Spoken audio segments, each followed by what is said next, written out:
Hello, everyone, and welcome back to yet another knowledge gaining session for DS Group TrenDSetter. This is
Am I audible?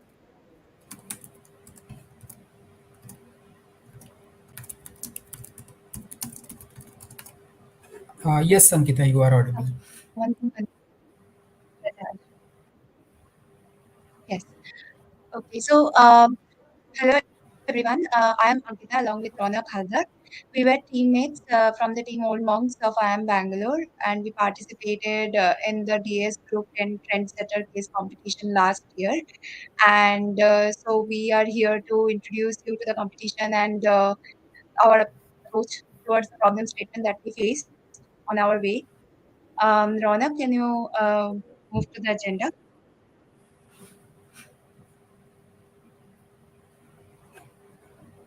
So, as part of the presentation, we would first go through the format of the DS TrenDSetter quiz competition, the competition structure, and then maybe we can talk about the problem statements that we faced during the quiz competition and what was our approach in our while suggesting solutions to the problems that DS group was facing.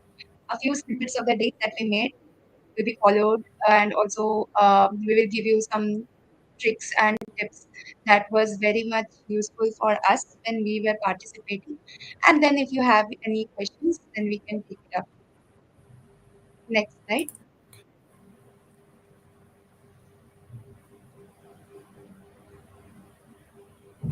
So, TrenDSetter is a case competition which is organized by DS Group every year. It is a national level B school corporate challenge where we get the chance to solve real world business challenges of DS Group. DS Group is basically a conglomerate of several FMCG brands, and they try to give us the problem statements which the company is actually facing, and they invite solutions from almost 100 plus colleges across India, and it sees a lot of registrations. In the initial stages of the competition, it usually happens vertical wise. There are three verticals: marketing, operation, and HR. These are the three verticals for us, and the winners and the runners up in of these three verticals usually go to the final round, which is the ultimate champion round. And this timeline is spread over almost 3 months. As you can see, there are several rules to the competition which you can find on the competition's website on the Metal portal. The round zero was basically a quiz on DS group and business. It was a non-elimination round followed by four competitive rounds. The round one was AI case simulation round. Round two and three was basically vertical specific case submissions that we had to do. And the winners and the runners up of these three verticals that we had went to the finale, where there was a common problem statement for all the verticals. Next slide, Rona.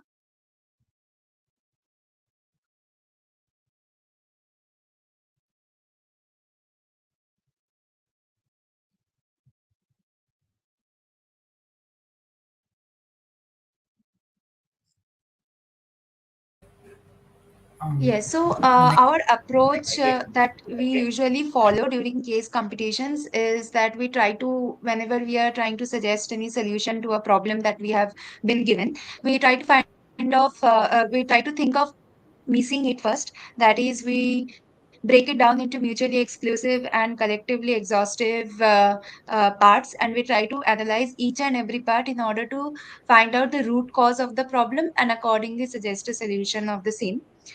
While suggesting solutions, we always have to take care that the solutions are viable and it is practical and implementable by the company. We should not give very far-fetched solutions or which is a very long shot or moonshot kind of solutions.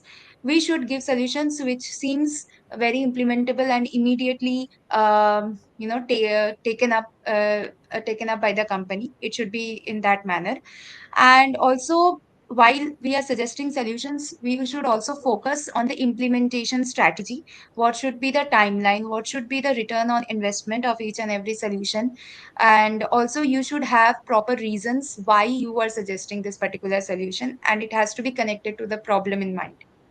Now, Ronak can walk you through the initial round of case submission that we did, and then maybe the finale round I can introduce you. yeah, thank you, Ankit. So, So, Ronak, just before we start, yeah, I just want to formally again introduce you because I was not able to because of some connectivity issues. sure, sure. So, we have Ankita and Ronak from IIM Bangalore, who were national winners of DS Group's TrenDSetter last year.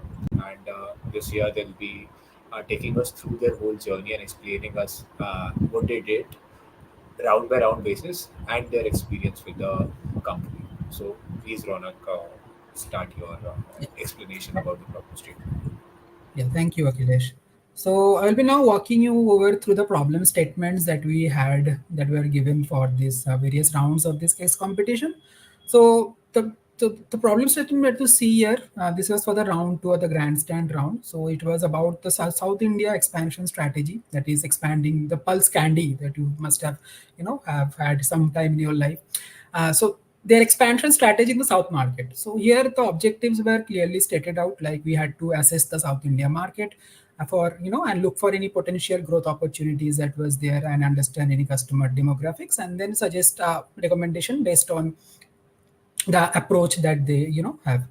Second, we were to create a customized market entry plan that, consisted of various strategies and, unique promotion strategies. And thirdly, we were also to, suggest some initiatives to enhance the brand recognition.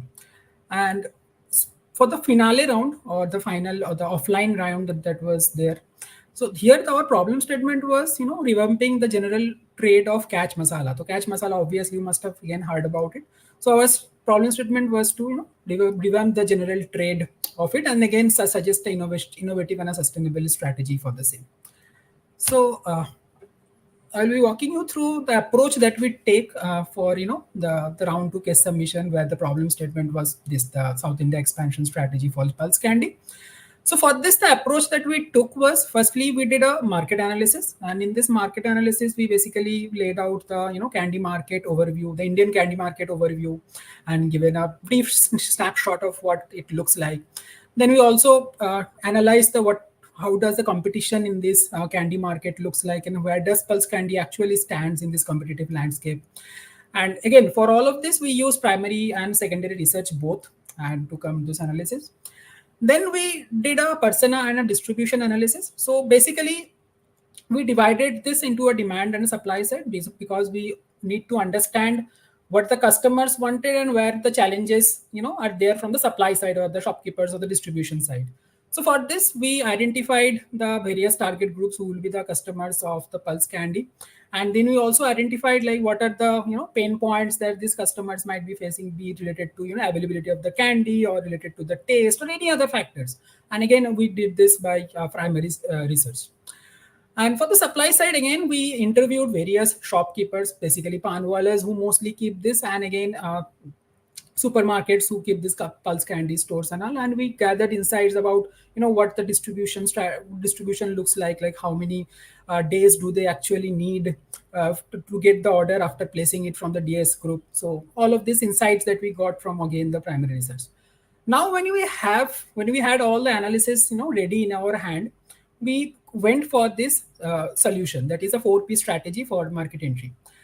So after the analysis, the insights that we derived suggested that we should have a new product that we should make based on the insights that is given by the customers and the groups.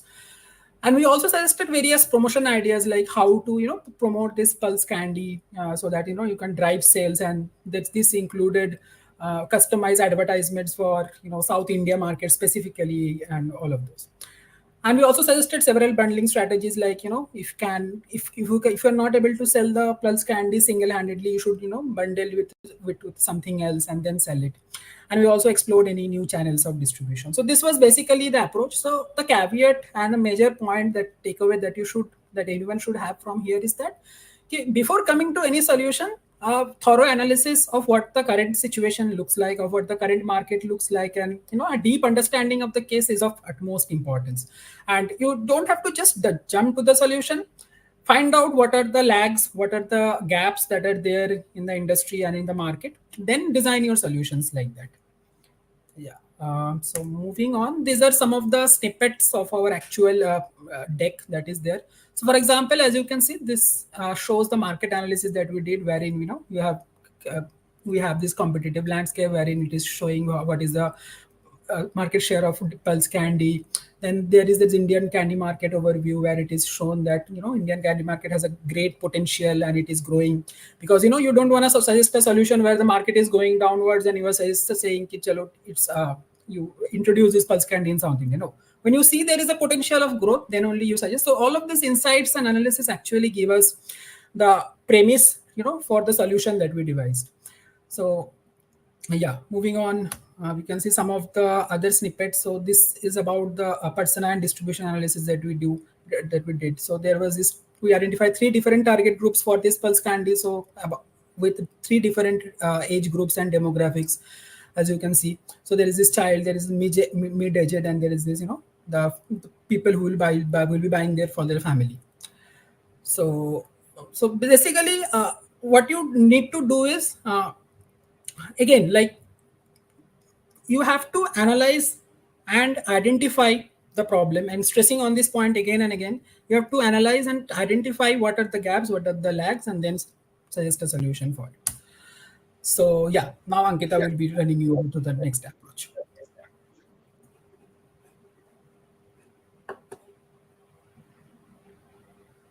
Yes, so the case that Ronak explained right now was basically a marketing problem statement that since we applied for the marketing vertical, similar problem statements were also there for operations and HR vertical. And the winners and the runners up of each of these three verticals went for the finale round. In the finale round, there was a common problem statement for all the vertical people. And so the problem statement was designed in a way that it covers all the three verticals. Then the problem statement was revolving around the general trade of Catch Masala, which is basically a spice brand that DS Group owns. And DS Group is looking forward to get certain suggestions on strategies which can revamp their general trade sales of Catch. By general trade, we basically mean the local stores or the brick and mortar stores of your neighborhood, the kirana shops. So initially, we try to understand what problems are they trying to address in this problem statement. For that, we first went ahead and studied the spice market of India, out of which how much is the branded spice market, how much is the unbranded spice market. Then there are several blended spices which also come into play. What is the consumer behavior looking like in tier 1, 2, and 3 cities? Then we try to understand why is general trade being stressed upon by DS Group so much, because in this age of e-commerce and modern trade, that which means supermart and convenience stores, general trade seems very outdated. But during our analysis of the market, we found that almost 90% of the sales of FMCG brands usually happen through kirana shops. And that's when we realized that this is the reason why DS Group is actually trying to increase their general trade presence. So now that we understood the problem properly, then we moved on to the three different verticals that the problem statement had. First was to understand what is their distribution system looking like and operations looking like, and what is the problem in that, which is the supply side of it. Then we try to understand what are the demand geography looking like, why people, what do usually people look for when they are coming to a kirana store in order to buy masalas. Is it branded products that they look for, what packet size that they go for, and what is it when it comes to whole spices, and what is the consumer behavior when it comes to powdered spices, and again how does the consumer buy when it comes to blended spices. So we try to understand all the things from the demand side as well. Then they also posed a attrition problem in their case, which we try to analyze that what could be the reason they are facing an attrition problem, and what could be the organizational side solutions that we can suggest in order to deal with it. So first we try to understand the problem properly, as Ronak mentioned in the previous slides, that first we need to have a holistic view of the problem that they are trying to solve here. Until and unless we try to understand the problem properly, we won't be able to give the right solutions, which is actually connected and a solution to the right problem. So then we also try to understand that what is their target. When they are meaning revamping the general trade of cat spices, there must be some target that they have in mind, a particular timeline that they might have in mind, that by 2025 we will be increasing our market share of general trade to this much. So according to the target, we try to understand how much revenue will be increasing for DS Group, and if the revenue increases by this much, and if we leave out their costs, then how much budget will be there for us in order to implement our solutions. So that basically gives us financial boundaries and a feasible boundary, within which we can suggest all our solutions. So that's why we also went for a target plan and financial budgeting before presenting all our solutions, where we try to take out a budget from their PNL, from their predictive estimated PNL statement of targeted year 2025, because they wanted to increase their market share. And accordingly, we try to allocate the budget into the different bucket of solutions that we were suggesting them, be it distribution side problems, or be it organizational side problems, or be it marketing. So we tried to allocate the budget and divide it properly across different verticals, so that we just do justice to each of the verticals, and all our solutions are within the financial budgets of DS Group. So next slide, Ronak.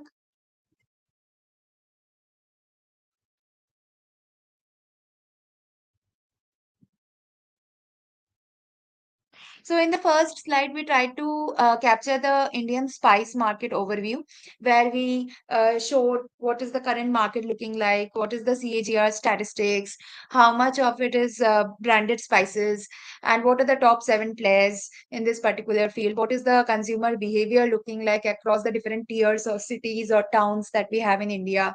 We also did primary research in order to understand what actually consumers look for when they are going and buying spices from the kirana stores. And primary, I would say that primary research really adds the icing to the cake, because that basically gives people a very real life and real market idea about the problem, and reinstills the seriousness of the problem in your presentation, where we saw that general trade is very much important for the sales of spices, apart from e-commerce and modern trade channels. And this primary research was hence very, very useful in setting the context to our solutions. Ronak, next slide. Ankita, just a question on previous line. Since you have said that primary research is a very crucial part of your presentation, or in general, it is a very important element when we are discussing our solutions. Did you also mention what was the age bracket, or what was the demography of those individuals who responded to your primary search? Or did you have any specific insight that might have actually driven the whole discussion for you guys in this semi-finale or finale that came out of that primary research? Okay. So when we were doing the primary research, we basically wanted the right people to go and fill up our survey. So we tried to target the people who make the household decisions. For example, our mothers or the housewives, or the homemakers who basically do all the shopping of spices. So we tried to target them and ask them to fill up the surveys, because they will be the right TG in order to understand the consumer behavior here. So I would say that according to the problem, the TG has to be also finalized, that whom are we going to target our survey, because the results will vary as per the demographics we choose. So hence, depending upon the problem statement that we have in hand, we decided to go forward with people who usually does the grocery shopping for households. They should be the right people to filling up the survey. Thank you, Ankita. Okay, so this particular slide in the deck was depicting our target plan and financial budgeting. We try to understand the target for DS Group's Catch Masala brand, and what market share they are aiming to capture in the general trade market. And accordingly, we set a targeted revenue. Then we eliminated the COGS, all the other costs that are associated with the company's operations, and we reached to a certain budget that we have in hand in order to solve the supply side and the demand side problems. And we tried to also do a particular budgeting for each and every solution that we suggested. As you can see, the solution A, then solution B1, B2, everything that we suggested, we basically created a budget for the entire thing to be implemented. And we also did a ROI analysis for each and every solution, because that basically helps the company to gauge and assess whether our solutions are the right thing to go for or not, whether they are the good solutions or not, because the ROI is a metric which basically shows them that if they implement this particular solution, they will be getting positive results out of it. So that's how we try to calculate and estimate the amount of money that we would need in order to implement our solutions. And we also showed that the total spend in order to implement the solutions that we have suggested is within the budget that we extracted from their P&L statement that we projected if they achieve their market share target. So, next slide, Rona.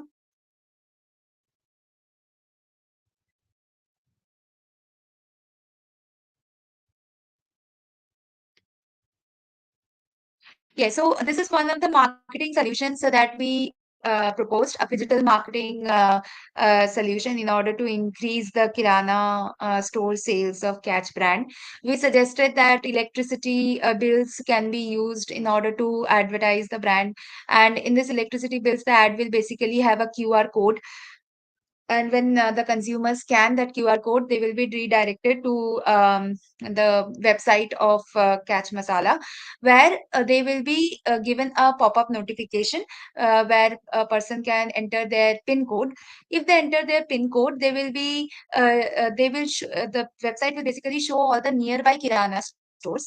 There will be also a navigation option there where the person can use that navigation option and reach the their nearest kirana store which is selling catch brands masalas. And if they go to these kirana stores and show the electricity bill, then they will be getting a free catch masala pouch packet.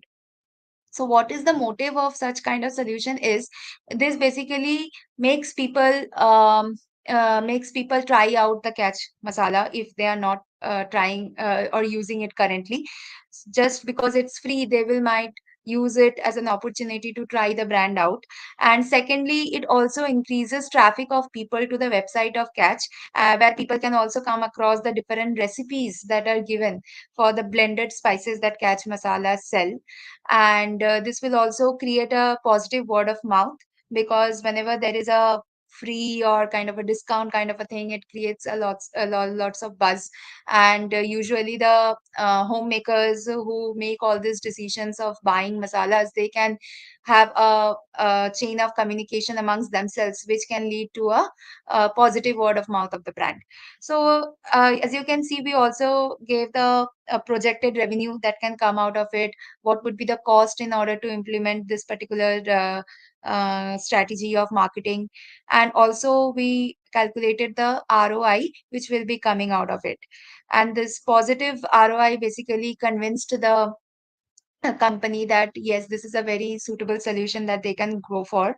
And electricity bill actually comes per household, and this electricity bill is usually handled by the people who make the household decisions. So this is a right way in order to reach the right people. So this is how we framed all our solutions to in both marketing and operations and the HR vertical. That was part of the problem statement. I guess this was our overview of the finale round, and then Ronak can walk you through some simple tips and tricks that we followed and which can be of help to you also. Right, right, yeah. So this list is obviously not exhaustive, but these are the the most important points that we thought that everyone should keep in their mind. So things to keep in mind while making a deck: yes, the amount of text that is there in your slide should be just enough for the audience to read in the time that you are speaking about the slide.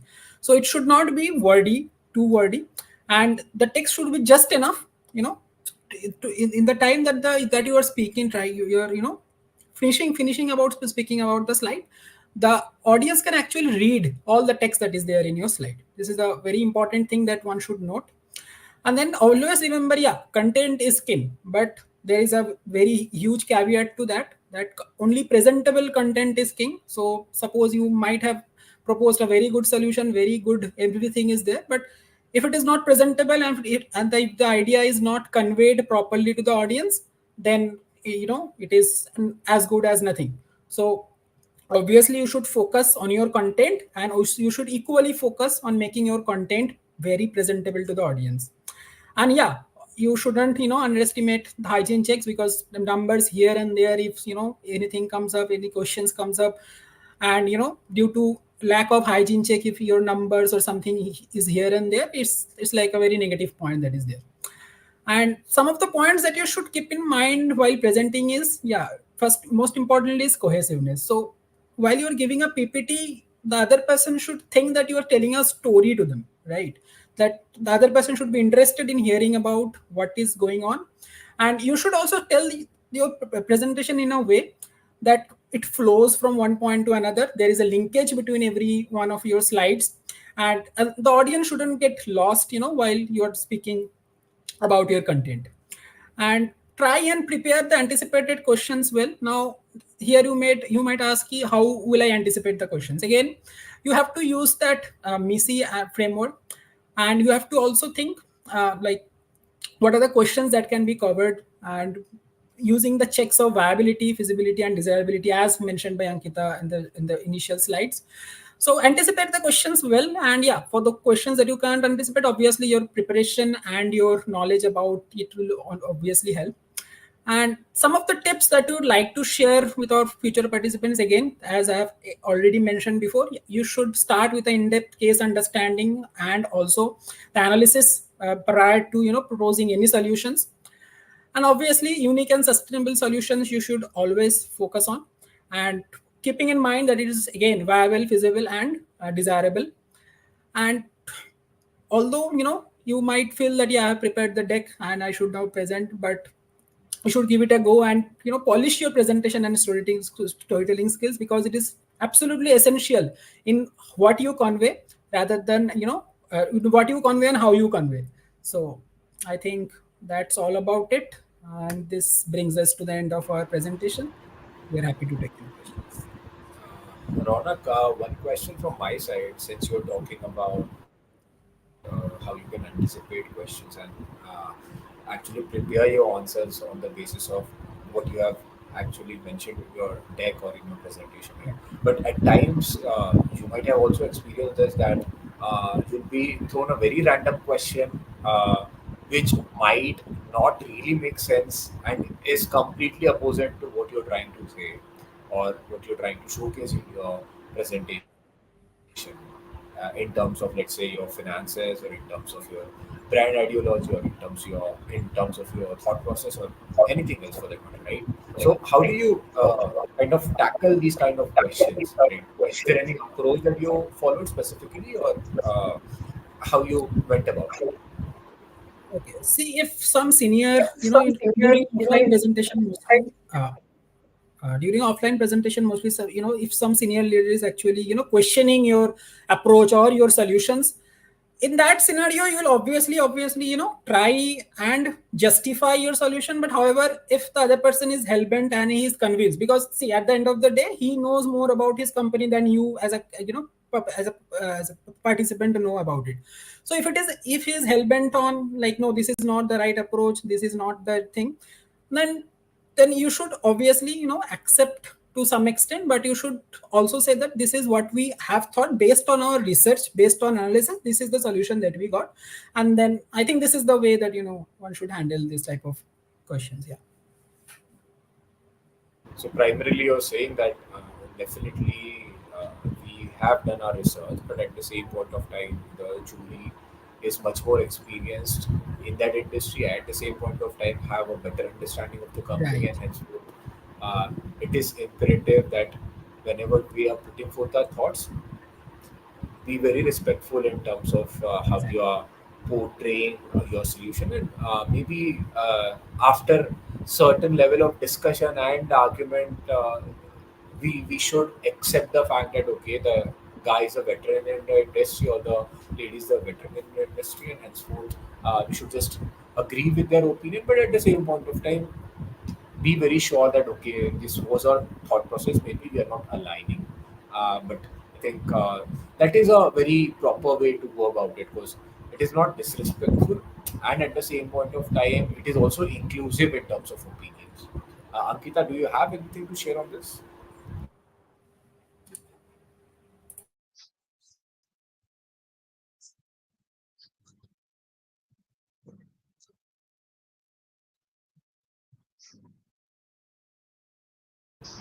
No, I think Ankita was not audible. uh, I think she's having some problem with her mic. no, no issues. I think with this we can close the discussion, because most of the topics that you have covered, I think they would be really helpful for all those individuals who are starting their journey, or even those individuals who are reaching the semi-finale round but are not able to crack that last leg in terms of their case comp journey. So thank you both, Ronak and Ankita, for coming here, taking us through your whole presentation, and we are very thankful to you, very happy that we were able to share the stage with Thank you, Akhilesh. Yeah. you. Guys, we I'm can begin. sorry I went on mute in the middle. No, no issues, Ankita. Thank you, Akhilesh, for hosting us on this platform and giving us a chance to spread our knowledge. The pleasure was ours, Ankita.